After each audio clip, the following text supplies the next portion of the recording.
আজকে দুপুরে রান্না করব মুরগি। এই যে দেখো, দুটো মুরগি নিয়ে আসছে, এখন পর্যন্ত কাটি নেই, কিছুক্ষণ আগেই নিয়ে আসছে। এটা কেটে পরিষ্কার করে রান্নার জন্য তৈরি করে নেব। আর রান্না করব পোলাও। তো আমি এরকম একটা স্টিলের মগ নিয়েছি। তো আমি যত কয় মগ চাল নেব তার ডাবল মগ জল নেব, সেই জন্য আমি মগ দিয়ে চালটা আগে মেপে নেব। 3 মগ চাল নিয়েছি। এই যে দেখতে পাচ্ছ, কলাই শাক কেটে নিয়েছি। এই সিম দিয়ে কলাই শাক ভাজবো। তো তোমরা আস্তে আস্তে পুরো ভিডিওটা দেখতে থাকো, আমার সাথেই থাকো।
আজকে দুপুরে রান্না করব মুরগি।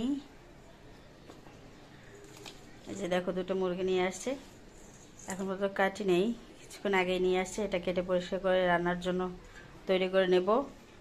আর রান্না করব পোলাও। তো আমি এরকম একটা স্টিলের মগ নিয়েছি। তো আমি যত কয় মগ চাল নেব তার ডাবল মগ জল নেব, সেই জন্য আমি মগ দিয়ে চালটা আগে মেপে নেব। 3 মগ চাল নিয়েছি। এই যে দেখতে পাচ্ছ, কলাই শাক কেটে নিয়েছি। এই সিম দিয়ে কলাই শাক ভাজবো। তো তোমরা আস্তে আস্তে পুরো ভিডিওটা দেখতে থাকো, আমার সাথে